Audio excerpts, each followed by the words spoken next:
Épisode 4 où Thésée découvre Héraclès sous un autre jour. Résumé de l'épisode précédent. Thésée ne pense plus qu'à devenir aussi fort qu'Héraclès.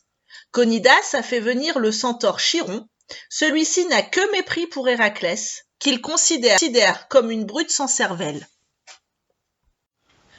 Au moment même où Chiron exprimait son mépris pour la brutalité d'Héraclès, un jeune garçon arriva dans la pièce, suivant Thésée de près. Il était en larmes et se tenait la joue rouge et enflée.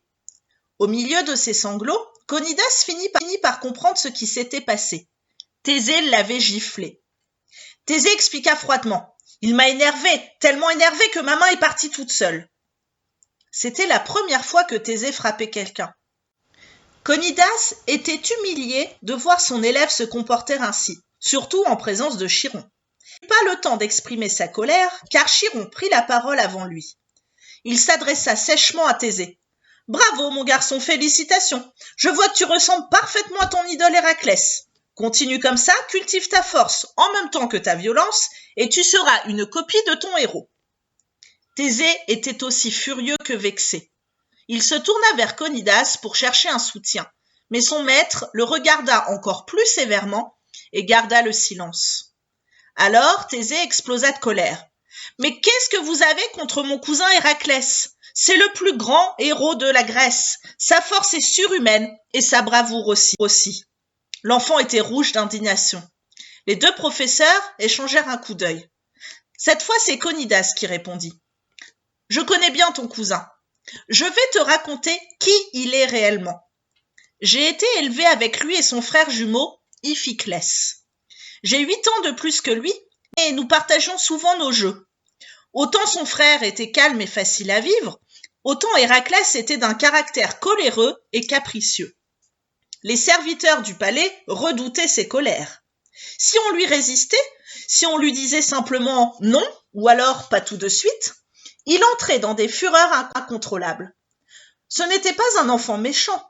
S'il nous faisait pleurer en nous tordant le bras ou en nous frappant, il s'en excusait dès que sa colère était retombée. Sincèrement désolé, il me demandait souvent pardon, à genoux, des coups de pied, des coups de poing qu'il me distribuait.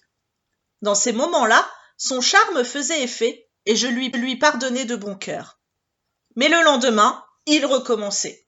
Je dois t'avouer que son attitude commençait à me lasser sérieusement lorsqu'il commit un acte terrible qui transforma mon agacement en dégoût.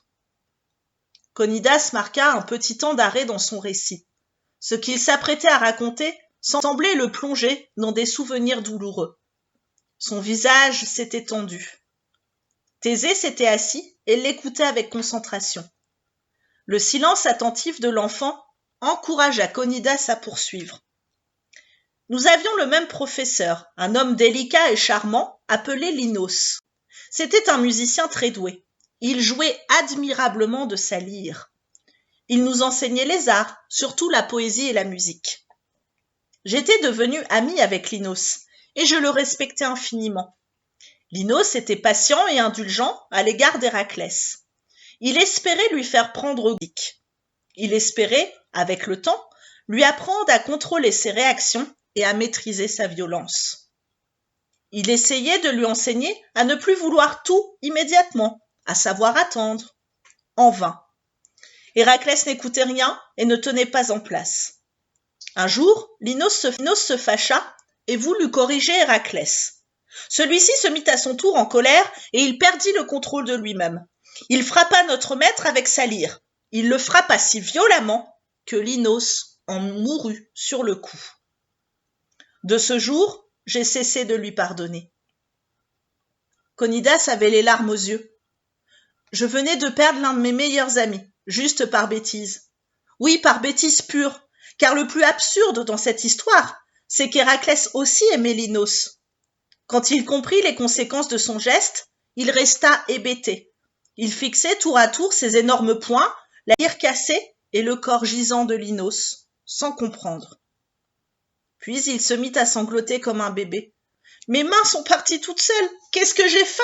Mes mains sont parties toutes seules. » Mais c'était trop tard. Il avait commis l'irréparable. Devant l'émotion de son professeur, Thésée se sentit ému aux larmes. Il eut envie de se jeter à son cou pour le consoler.